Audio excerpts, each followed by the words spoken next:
महानगरपालिकेच्या पंचवार्षिक निवडणुकीच्या पार्श्वभूमीवर शहरासह सर्वत्र राजकीय रणधुमाळी सुरू झाली असून सर्व इच्छुक उमेदवार निवडणुकीसाठी सज्ज झाले.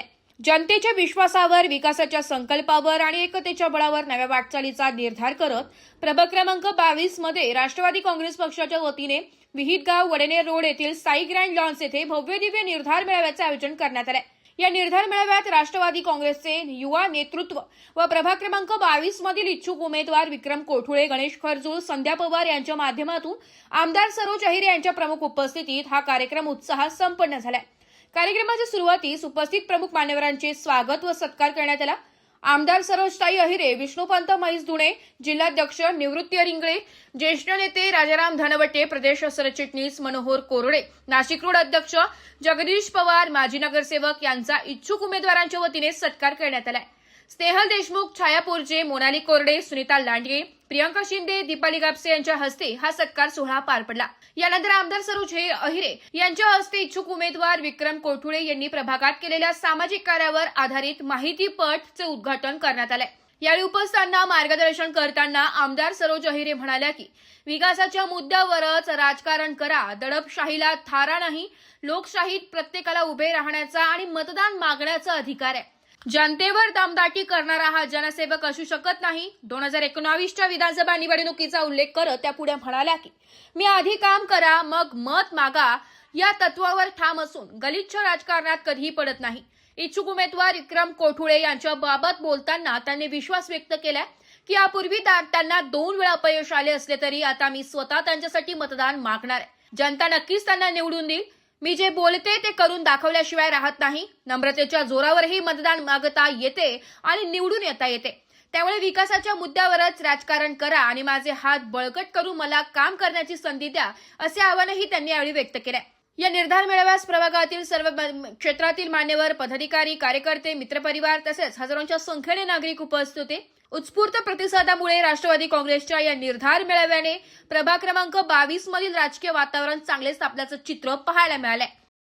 मी 2017ला निवडणुकीत उतरले तेव्हा विक्रम भाऊचा माझा कुठलाही परिचय नव्हता. त्यांच्या वडिलांनी, काकांनी त्यांना सांगितलं की अरे बाबूलालजी अहिरे हे माझे मित्र होते आणि मला कामावर लावण्यासाठी त्यांनी खूप मदत केली होती. ते उपकार फेडायची वेळ आली आहे म्हणून त्यांच्या मुलीला तू मदत कर.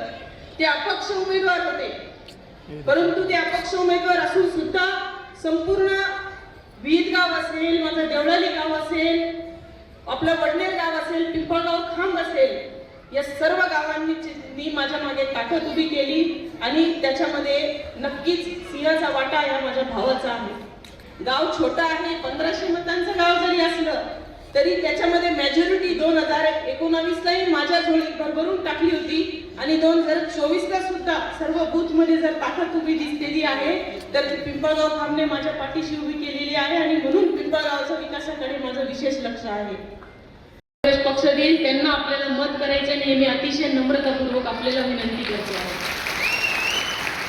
मला काम करायचं आहे. बगूरमध्ये शब्द दिला होता उद्या सकाळी स्मशानभूमीची पाहणी करायला मी जाते आहे. तिथे मी 1.5 कोटी रुपये देते आहे. जे बोलले ते करून दाखवलं. ऑनलाईन सगळं आहे, पत्रकार बांधव आहे.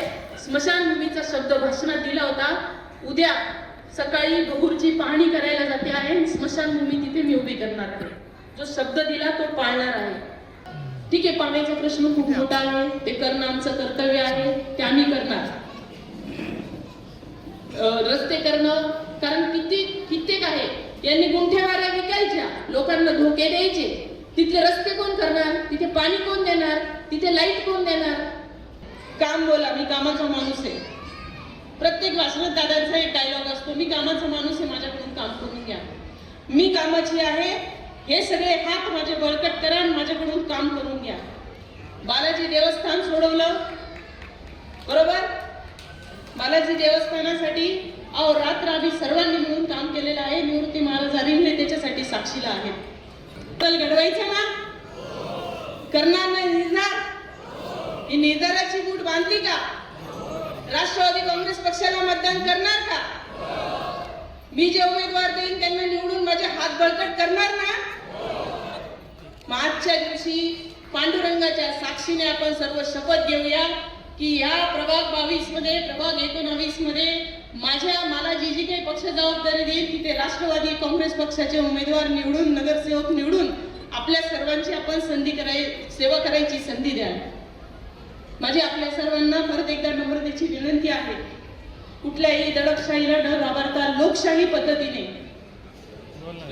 पद्धतीने आपण ही निवडणूक लढू आणि जे काही इच्छुक उमेदवार आहेत त्याच्यातून पक्ष पातळीवर निर्णय होतील आणि जे काही उमेदवार आपल्या समोर येतील त्यांना सर्वांना आपण घड्याळाला आशीर्वाद द्यायचा आहे.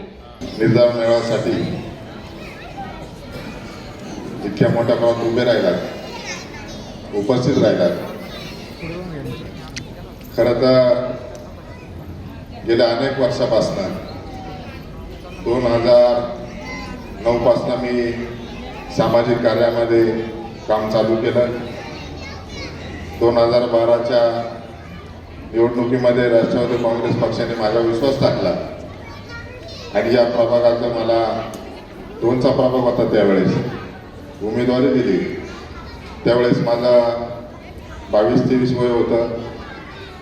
वय कमी असल्यामुळे माझा परिचय कमी होता. माझं उठणं बसणं मुलांमध्येच होतं आणि परिचय कमी असल्यामुळे तरी पण मला या भागातील नागरिकांनी, माझ्या गावाने अतिशय चांगलं मतदान दिलं. त्यानंतर त्या निवडणुकीत पराभव झाला आणि लोकही, जनता मला फोन करायची, ज्याला अडचण असेल, मग ते महिलांची असो, ज्येष्ठ नागरिकाची असो, कोणाच्या हॉस्पिटलचा प्रश्न असो, ती माझ्याकडून सुटत गेली. त्यांची जी अडचण समस्या असेल ती. मग कामाचा जोश, उत्साह अजून वाढत गेला. त्यानंतर कोविड आला. कोविडमध्ये माझ्या घरात पेशंट होतं, परंतु मी दमलो नाही आणि या जनतेची सेवा करण्यासाठी बाहेर पडलो. नुसते लाईट, नळ, पाणी, रस्ते हाच प्रश्न नसून या भागामध्ये अतिशय चांगले प्रोजेक्ट आपण आणू शकतोय. पोलीस स्टेशनचा विषय असेल, भाजी मार्केटचा विषय असेल, हॉस्पिटलचा विषय असेल किंवा घरकुल योजना असेल. या भागामध्ये अनेक गरीब नागरिक असतात. त्यांना खरोखर घरांची आवश्यकता आहे. त्या लोकांसाठी घरकुल योजना आणणं गरजेचं आहे. आपण जर आम्हाला खरोखर महापालिकेत पाठवलं तर नक्कीच आम्ही या भागामध्ये अतिशय चांगलं काम करू आणि करून दाखवू. नुसतं आम्हाला निवडून द्या असं नाही म्हणत, काम करण्यासाठी निवडून द्या. जे काय करायचं आम्हाला ते पुढच्या 5 वर्षांनी तुम्ही विचारा का तुम्ही हे काम केलं, ते काम नाही केलं. तसेच या भागामध्ये स्वामी समर्थ केंद्र आहे, त्या ठिकाणी ताईंनी निधी दिला. म्हणजे अतिशय ताईंच्या माध्यमातून आम्हाला या भागासाठी निधी आणावा लागला, काम करावं लागलं. पुढच्या काळामध्ये आम्ही चांगलं काम करू. आता विक्रम कोटुळेवर अपप्रचार करण्यासारखं काही नाही, कारण तुम्हाला विक्रम कोटुळेचा स्वभाव माहिती आहे, त्याची वागणूक माहिती आहे, त्याची सवय माहिती आहे, सगळ्या काही गोष्टी माहिती आहे. कारण माझं घर रस्त्यावर आहे.